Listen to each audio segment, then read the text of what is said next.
That was Out of Place by Jito. Very sick level. Unlike anything I've ever really seen in GD before. Next up, we have Alien Dream Emulator, 6th place, made by kira9999. The animation on this is incredible. Look at how all of the blocks are teetering, they're shining. This particle has chosen to go with quite a low FPS, just to make it feel a bit more dreamy and like an old story. And then we have these blocks that are shrinking into the background. We're dynamically adding more and more layers into this level with a glitchy style, with different icons, and then we're slowly rising up. Wow, these colors are incredible. Love the orange and yellow being contrasted with that purple. This has like a very big Mario Galaxy vibe with these black holes. I love that. And they're just expanding and consuming the level. I think that's really cool. But look at that. This level explodes with energy. I like the movements and everything. It feels quite slow and large here and very overstimulating, but I am a fan of how this comes across. The transitions are very well made. Love how fast-paced this section feels. It feels like there's some high gravity here just to intensify it. Got some UFOs, big explosion in the background. Feels very cinematic.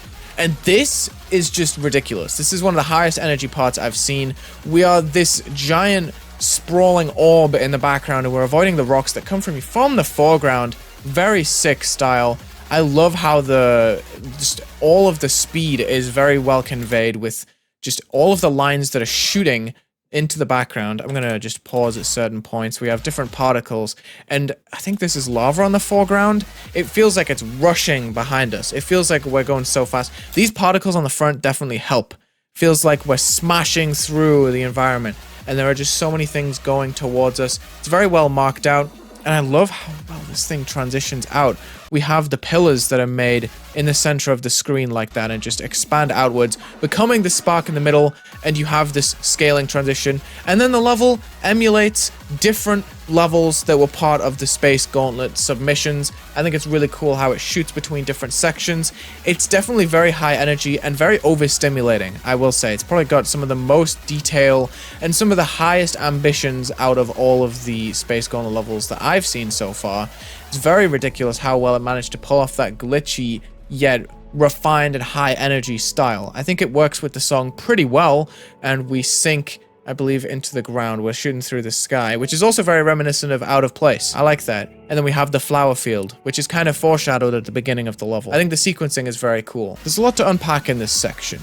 You have so many different elements. There are so many different colors on screen, first and foremost. The icon is all the way over to the right, yet we have this gameplay that is just pushed over from the other bosses and other items from other levels, and it's just constantly changing. Every frame in this level looks completely different, and it is an overload of sensations. However, I think it's very interesting how this theme is being put together. As the title says, Alien Dream Emulator.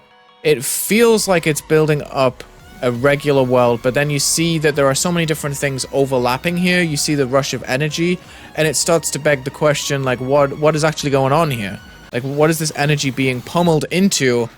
And it just becomes this ridiculous rush of energy that then, once the climax is over, it gives you a chance to reflect on other entries and other moments and other universes. It's honestly so crazy how much it risks to throw away all of the world building it does to then go back and emulate all of the other themes and kind of just, yeah, as I said, just sacrifice the beginnings of the level. I think it's really strange how well this comes together. I'm quite impressed by it. This level, from what I practiced, is one of the more wild entries because it has the giant gimmick in the middle, which I'm not used to. It's also just very intense to play through. It's very ambitious with what it goes for on the screen, and it honestly overflows my senses when I'm playing that big section in the middle with all of the bright lights in the front. I don't know, there's just something about it that I struggle to focus with, so we'll see how it goes in normal mode. I'm guessing it's just a practice mode thing, but yeah, this thing feels so epic to play.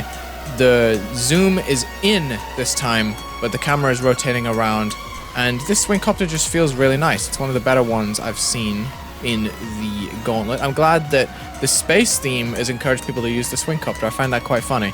You don't normally see levels like these use swing very often, but I guess these levels have just been awakened by the swing copter game mode, or the swing. I think people get mad when they say when I say swing copter, I'm not supposed to jump into that orb, clearly. Sometimes there's a couple of deaths on these levels where I'm like, of course, I'm not meant to jump onto that object. Or I'm like, of course I wasn't supposed to do that. In a way that's both sarcastic and then immediately obvious after I have the thought, like, of course I was supposed to jump there, and then I look at the jump and I'm like, yeah, it is actually quite obvious. Look how saturated this whole thing is. It's actually so unhinged. It's very unapologetic in the way it looks. It's also very white. There's a lot of glow that comes together with desaturated color that comes together to form this ridiculous look to the level. This part you hold to go to the right and then you avoid the bullets, and it's actually so overstimulating to play. I don't know if it's just me. I still like this part, but I'm looking at this and my eyes are like absolutely fried. I'm like so stressed about getting through this part, and my eyes won't focus on it, which makes it a little bit more stressful for me, but there we go. Then we have this section, which is pretty much just a light UFO. There's not really much else to the gameplay here. Just going straight ahead. There's not much that can kill you in front of you. Same with the ship.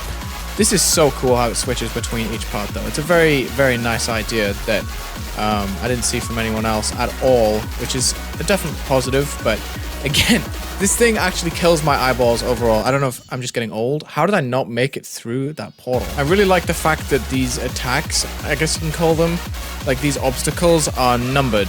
So you have a certain number of seconds to avoid them. I like the fact that it kind of rolls them out from side to side so you can get more easily from the right to the left if you need to. I think the gameplay is well mapped out there, and I think this is pretty much a fair level most of the time. I don't know how I died at that previous attempt, but hey.